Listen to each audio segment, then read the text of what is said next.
what else struck you as you were going through this? I mean, thinking about that restlessness stuff. Mm-hmm.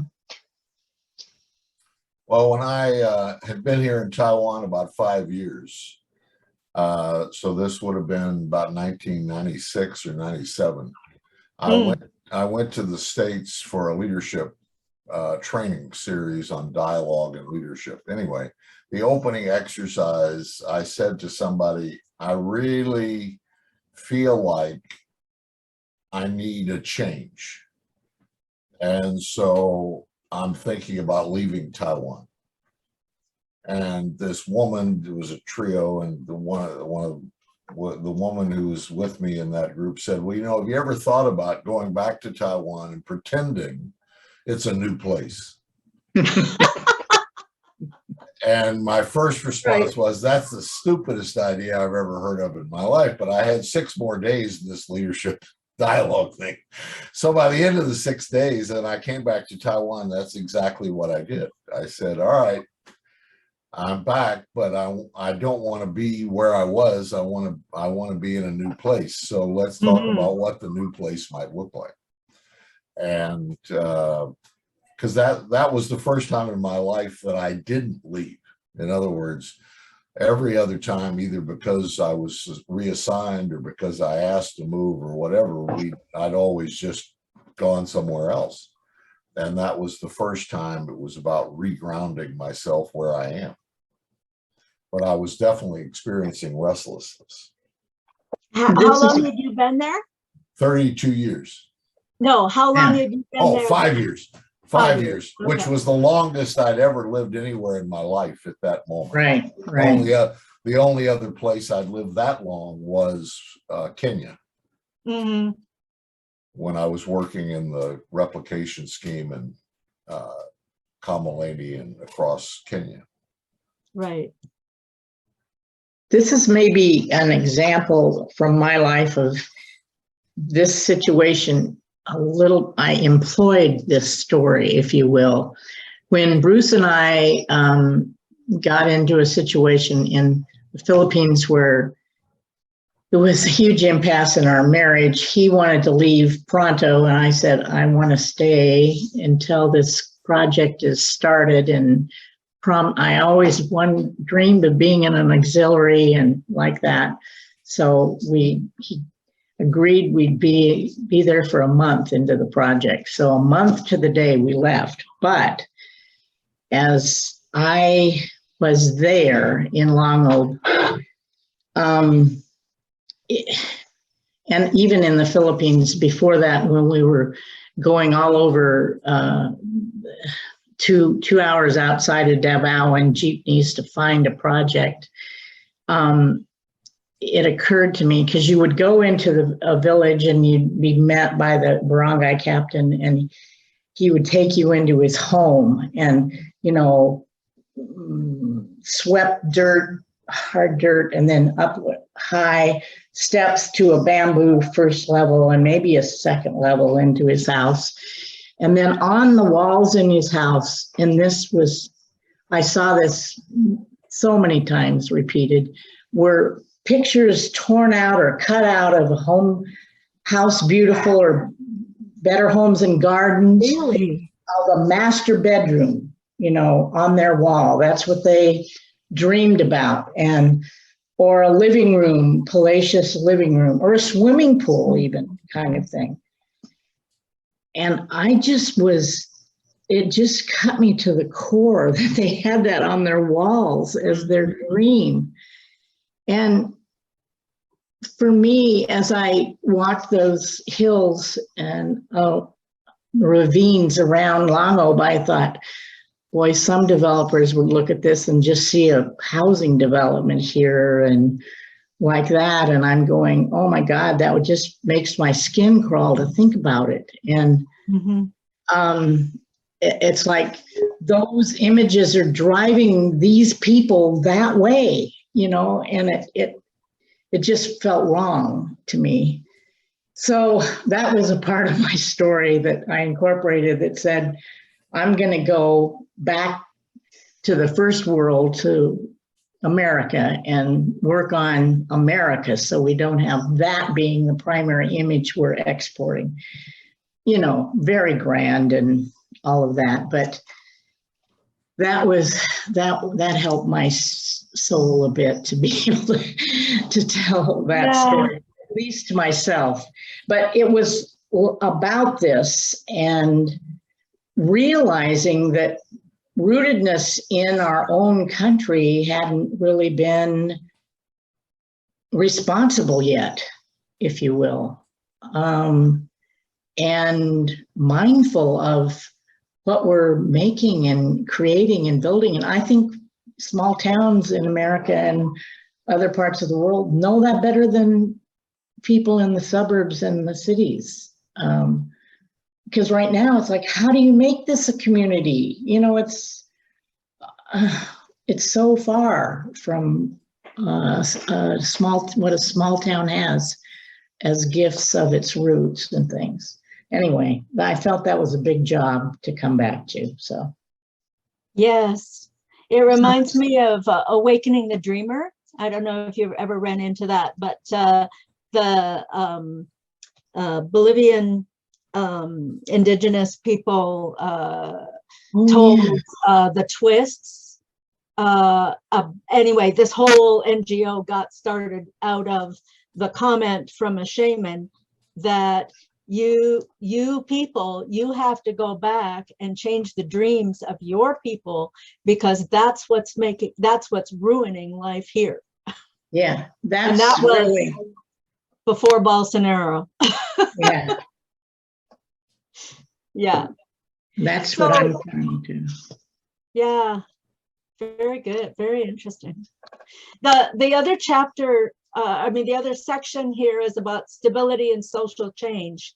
And he uses that image of the repotting hypothesis, where civic engagement keeps declining because it's like a repeatedly repotted plant. It just loses its vitality every time it's repotted, and then people just aren't interested in getting involved. And he talks about mobility, rooted people. There are definitely advantages to mobility, and rooted people are often isolated and antagonistic, but we need communities and people with solid roots. Right. Makes me think of the pipeline demonstrations to stop. My mind is going blank for the name. In Michigan or in South Dakota. Cannonball, yeah. Cannonball. Yeah. Out of Cannonball, the Sioux, and that whole, that went on for over a year, I think, and people, they had an encampment there and built a community just to be able to stand over against the power of all of that government structure that was mowing them down. One of the communities we're working with in Taiwan is an Aboriginal community. We're working with a university who's been working there for about 10 years. Mm. And one of the interesting things is, because you're coming from different university department perspectives, some of the departments, the primary one we're working with is urban planning, even though this is rural, but it's the urban planning department. And so they're working with the community on reinvigorating the indigenous, certain aspects of the indigenous lifestyle. But anyway, one of the things, the whole thing about repotting struck me, because part of what they're trying to do is rebuild the pot, not repot. In other words, how do you take the traditional house style and keep it and change it? so that it still has the historical roots and yet also has safety and other aspects that, anyway, so it's been an interesting part of their dialogue over the years with the community of, all right, so what is the cultural value? What is the communal value? What is the family value this represents? How do we sustain that? And so it's been an interesting dialogue. Yeah, yeah. Wow. I think that his point here about stability is really deep in this section of these two sections in the chapter. Yeah. And that the fact that he, sat with that story in Matthew for long enough to see this piece of it, that amazes me. I find that so refreshing. And even his sympathy for the disciples who are like, are you kidding me, boy? Let's just give them a prayer and get out of Dodge, and leave these people to go get some food. Yeah, and how are we going to do that? And anyway, his sympathy for the disciples is also comes through. But when it comes down to your land and your livelihood and everything that you have, you can make a stand. You don't have to, and many people don't. But he's pointing to when people do make a stand. So what about people who are coal miners and they're demanding we keep mining coal because that's their roots? And what about people with stock in fossil fuel companies who go, my roots are in fossil fuel companies and we have to keep doing this? Yeah. And Then anyway, you got it. How do you bring in that aspect? I think you just is talk. that a good kind of stability also? You have to dialogue with them and talk about real facts. So how much coal is there and how long is it going to last? And is it going to be a livelihood for how many more generations? And what have been the sacrifices that you're deciding to continue to be making in the future? I think it's a real dialogue. I mean, I remember. You're going back to last week's. You're going back to last week's skill of discernment. There's got to be some discernment in dialogue with that stability or something. Yeah. Well, I think going back to the example of the village, the urban planning group working in the village, this is exactly the struggle they're trying to figure out with the village. How do we keep the community, support the community being stable, support the history, the tradition, and take into account changes that are in fact have taken place or new awarenesses that have emerged? So how do you do both of those? Because if stability only means keeping the old, it's destructive. If it only means that, it eventually will be destructive, because there's always new. Even if it's a new baby, that's new. That's no longer stability, that's creativity. So there's anyway. I remember doing town meeting in Silver Valley. It's in Wallace, Idaho, in the Panhandle there. And to get there, you go to Spokane and then just a little bit across the border into Idaho. Beautiful, gorgeous Coeur d'Alene, Lake Coeur d'Alene. Then you almost just turn a corner, and then mountains are bare and the dirt is even dust colored. I mean, it's just ravished. because of the mining there of silver. And you go, before you turn off the freeway, there is a huge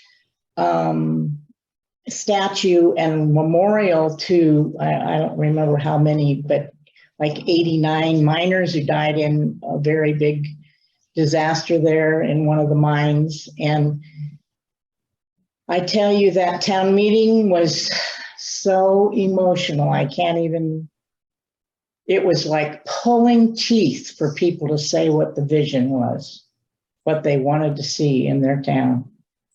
They were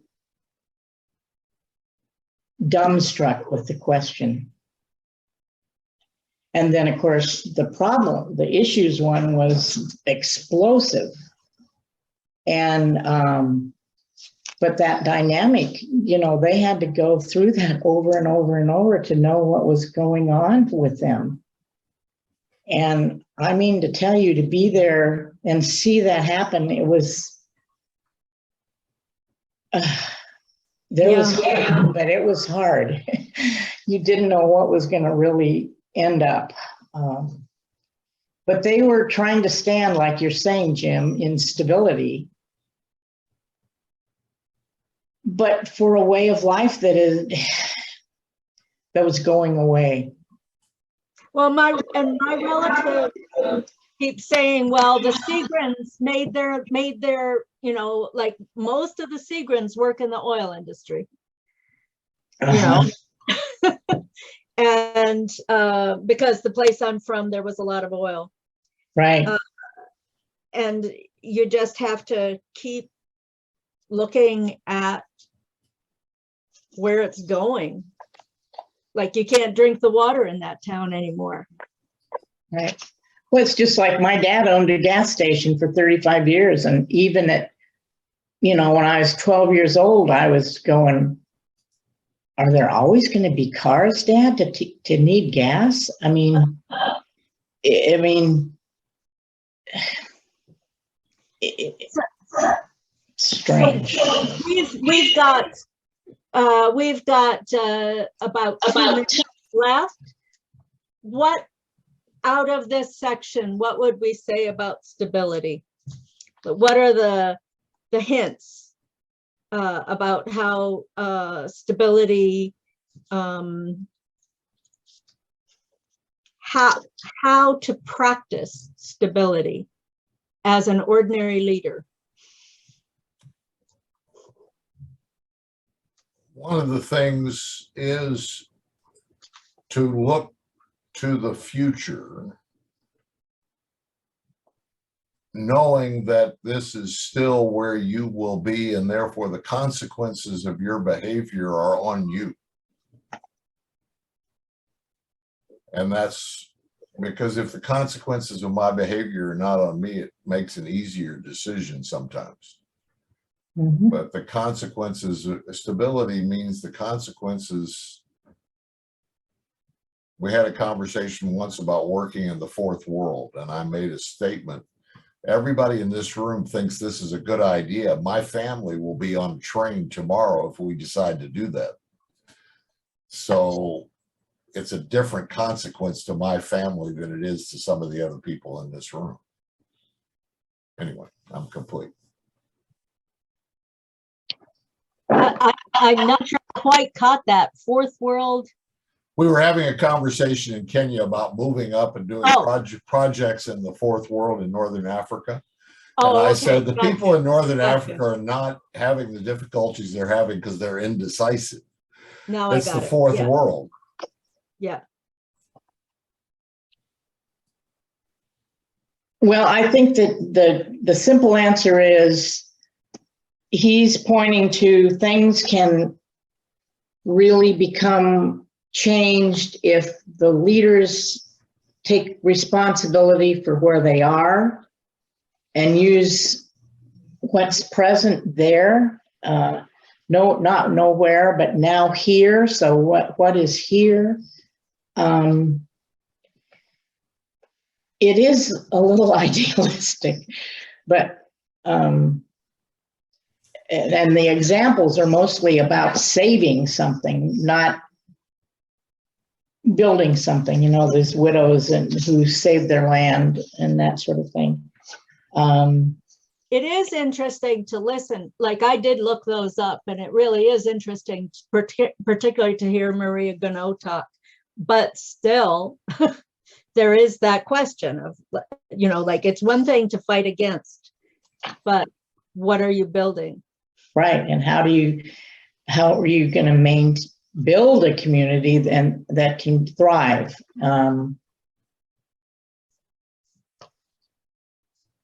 This wouldn't have worked in the, you know, in the Dust Bowl unless you're going to come at the major problem about how they were doing agriculture. But that wasn't the only problem. Well, I think this is one of the struggles he's talking about, is the hopelessness of stability, the hopefulness, the hopefulness of stability, but also the hopelessness. Yeah. And that's it's a whole lot easier just to say never mind and move on. But at the same time, it does, just because you don't say that doesn't automatically mean the answer appears. Right, right. And I think those disciples had to still go scrounge around for a whole lot of food and enlist a whole lot of people in that crowd to do the same. There must have been but I think his key point is that stability is necessary if we're going to recover, particularly the rural in America. Stability is required, because it's really easy to not. Well, he's making this is a principle for leadership, as in small towns. Yes, I don't think it's only in small towns. Yes, absolutely. No, I don't either. And I don't think he's out to solve that problem, although it begs the question of how do you save small towns? Oh, I also thought of the urban farmers in New York when I worked with them for a bit, and their cry that in order to be an urban farmer, you have to have stability. You have to not just do it once. You have to cultivate the garden and have it become a living reality. And that requires dedication and stability. And it also changes the value of your land in New York City if you do that in a neighborhood. Yes, for the good. It improves the value of your land dramatically if you have a garden in the neighborhood. Yeah. Mm-hmm. And the diet of the community.